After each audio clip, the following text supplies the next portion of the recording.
Hello there and welcome back to Normal Guy Games yet again. This time I'm going to be painting the terrain from the new Killzone box. It's Killzone Volkus. And this is going to be a really quick, simple, and dirty scheme. Nothing too crazy. This is just enough to get it on the table and playing. I'm not trying to, get too fancy or crazy with it. Let's check out the scheme and see where we're at.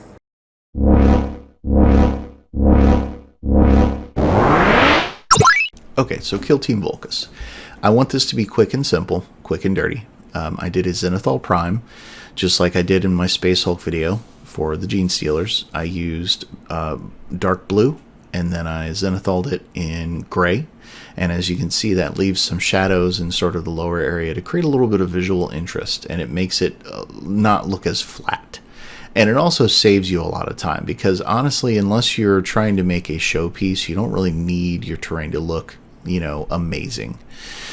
Now, this is how I'm doing the metal banding, and this is just Pro Acryl. It's their bronze color, and I'm just doing this to sort of simulate damaged metal. Now, I'm not trying to get this 100%. I'm just kind of throwing metal on there. Now this, unfortunately, the video here was messed up on this footage, but I'm using Pteranodon Turquoise to paint all of the doors. And I kind of messed up on that. Sorry about that, guys. Now for this dry brushing step, I'm actually using Shining Silver, from Monument Hobbies, from their Pro Acryl line. And I'm just giving the outer edges here just a metallic dry brush, just to create another layer of interest and make things it sort of breaks things up a little bit. And this is a very light dry brush.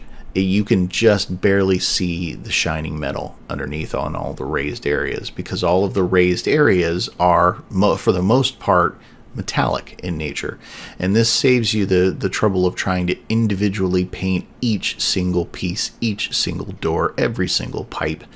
It's just not worth it, especially if you want to get this to the table and start playing, which is my goal. My goal is to get things to the table. Now for this, I used Volkus Pink to do these little containers, and I mean, it works. It's not exactly great, but it works. Now I did go back, and on all the doors I did a sort of a dry brush of jade over that Pteranodon Turquoise to create a little bit of visual interest and to break up that dark color. And I'm just sloppily kind of dry brushing over all of the raised areas, and this is on all the windows, all the doors. And as you can see, I'm not really giving a crap if I accidentally get it on the bronze, because since it's jade, and I did this on purpose, since it's jade, it just looks like verdigris if it spills over, so it's not that big of a deal.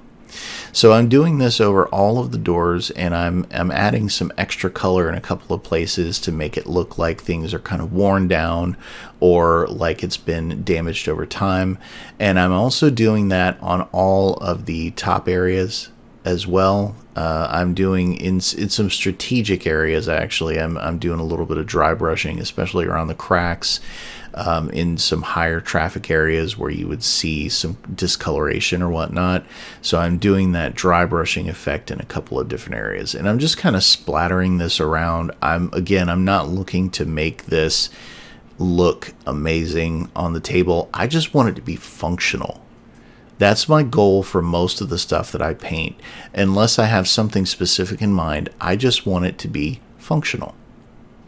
So each of these raised areas that I'm hitting, especially around the broken areas like this area here, I'm just trying to get those raised areas with a little bit of a lighter color. And again, this is not rocket surgery. This is not a huge thing. Anybody can do this. It's just a little bit of dry brushing. It's not that hard, but it adds, as you can see, a little bit of flavor, because you can see on the outer edges it's all dark, but on those bigger edges, and as you can see, I left a little bit more on there, sort of an overbrush type deal, just to add a little more visual interest to a couple of areas.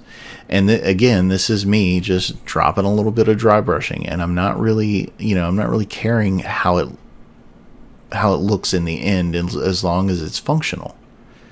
You know, a lot of people get hung up on all the details. Well, you really don't need to be hung up on the details for a piece like this, because it's there to be played on. Now, I did pick out a couple more details just to change things up and break up the pattern. I ended up taking some red, and I just pick out some random pipes, random cables, random cords, and I just pick out a color. In this case, I'm using the bright red from Pro Acryl, and I always get this wrong, so I'm holding the bottle right now. It's bright pyrrole red, or I'm sorry, I messed it up and I'm holding the bottle. Bold pyrrole red. And it's my favorite red. It can be a little bit bright. it can, I mean, if you put it on a light surface, it'll burn your retinas out. It's a really nice, highly pigmented color, and it works really well for this, because all I'm trying to do is just create a little bit of visual difference between the pipes and the walls and the metal and everything else, just in a couple of different areas. And I'm not really, you know, trying to get this done as, you know, as refined as possible. As you can see, I am trying to get every area. I am trying to make sure everything's coated, and this is watered down quite a bit. Now, for on these conduits, I took some black Templar contrast paint, and I am just putting some black Templar over those conduits. And what that does is that leaves a little bit of that bright color, like that bright gray, shining through on the very tops once it dries.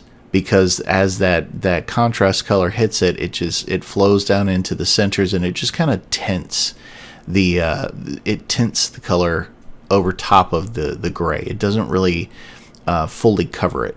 And I did this on just a random set of cables somewhere, just to break up the model and put a little bit of visual interest in there to make it not look so flat and, you know, uninteresting. And this is something that, again, even this step, like, you could skip this step. You don't have to put contrast paint on it. You don't have to put an extra layer of detail on there, but it just makes it look good to add a couple of different features on there. You just pick out a feature, you pick out a thing, and you do the thing. You just put a little bit of paint on the thing, and you're good to go. And even if you slop a little bit over, just get a gray and color it. Or if you're really quick enough, which I am sometimes, rinse off your brush and put it right back on the model where the excess paint is, and just wick that paint away. You just need to have a wet brush. So that's pretty much how it breaks down. You know, I'm not trying to downplay the details on this, because the details on this are great, but it is saturated with details. It suffers into the detail creep area. There's way too much detail on a lot of the GW models, and this is one of those instances where it looks like the Sector Imperialis stuff. The Sector Imperialis stuff is just as detailed. You know, you can see that bronze over all the major areas. You can see the different tones that I put in there by adding some reds in, adding some blacks in. But that's it. That's all I've done. You know, it looks pretty good for the table. And if you've liked what you've seen in the video, please like and subscribe. And we'll see you next time.